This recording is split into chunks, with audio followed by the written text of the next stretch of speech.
Welcome back to the Doomsday Show for January 11th, Thursday.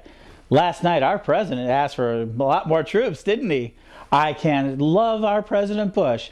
Do you know President Bush belongs to the Armageddonist Society, or Dominionists, who believe that most of the planet has to be Christian before Jesus Christ returns to bring on his final destruction and his 1,000-year rule of government. You know, a lot of the men around him advise him in this way. Aren't we fortunate to have such a great and powerful believer in Doomsday, Armageddon, and eventual victory, leading the most powerful country in the world that has over 10,000 nuclear warheads facing other enemies? Think about that. There's not a country in the world that could stand up against us as Americans. Heck, not all of them together could stand up against us. We can wipe out every city on the face of the earth if we get totally pissed off and had a lunatic in office. Luckily, through our democratic elective system, we only get the very best, honest, and righteous men. After all, we can't ask for a better president than President George Bush. Except for maybe President Dick Cheney, but he's almost just as good. He's vice president. So he doesn't have all the duties of a president and just has all the power.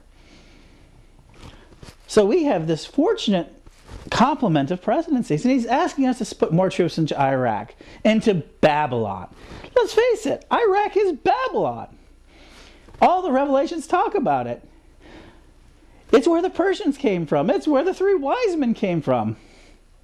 And it's center stage in the revelationary quest for Doomsday. So how could we not be there? And we're sending in more troops into this bloodbath. Because you have to understand, there's not one thing uncommon about this. The most common thing about all the religions of the Middle East is that they kill each other. They believe in Doomsday. And they make it possible on a regular basis. They honor slaughter. They love it. Do you know that not too far from where our people are going, the word assassin, the order of assassins, the secret society was born? What does that mean? The word we use for assassins was born where we're sending our people. Isn't that glorious? These people are not only going to have to know what it's like to face an enemy made up of men, women, and children that just hate their guts for being there, for taking out their president, Saddam Hussein, and we hung the bastard. Oh, I'm sorry, the Iraqi courts. And ladies, I'm so sorry. I should not have called him that. I know. I apologize. But here we are. So today I want to talk to you. People have asked me a question. It says, why are you so caught up on Doomsday, and why is it important? Well, you have to understand, God created first heaven, and he was sitting around with all his angels. Well, we know that Michael was there and Gabriel was there. We know Jesus was there because the Bible says so. And Lucifer there. What? You're surprised Lucifer was there?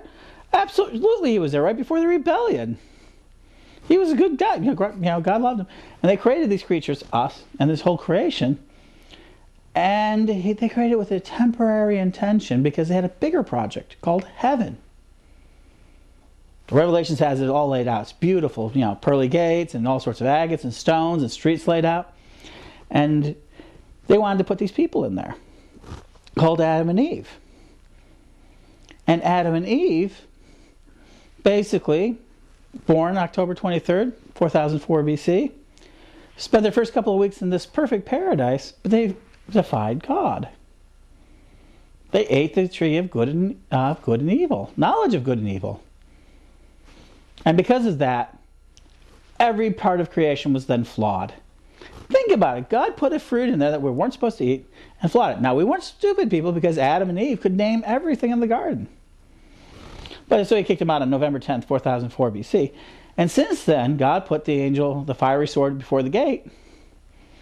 And he said, until Doomsday, no one is going to get back into the garden, which is, of course, inside heaven. It's all sealed up until Doomsday. And until the destruction of everything comes, nobody can face judgment. That's right. Not you, not your grandmother, not your great-grandmother, not your great-grandmother from 100 years ago, not your great-grandfather from 1,000 years ago. Nobody has been able to get into heaven Oh, I'm sorry, Ezekiel has. So is Elijah.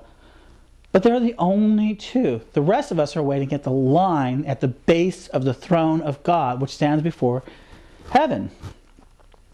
And God will judge us then, and those of us who don't fail, will be put down into, well, we don't want to talk about that. Ladies, I've already sworn enough today. And if you're Buddhist, you'll be, absorbed into your nirvana, and there's other places and other heavens.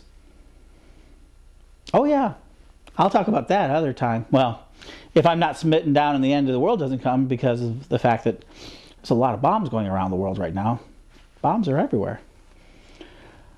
That you can do that. But when it comes down to it, unless the earth is left an eternal sacrifice to the Almighty Jehovah, we do not face heaven. In fact, nobody goes to heaven until that happens.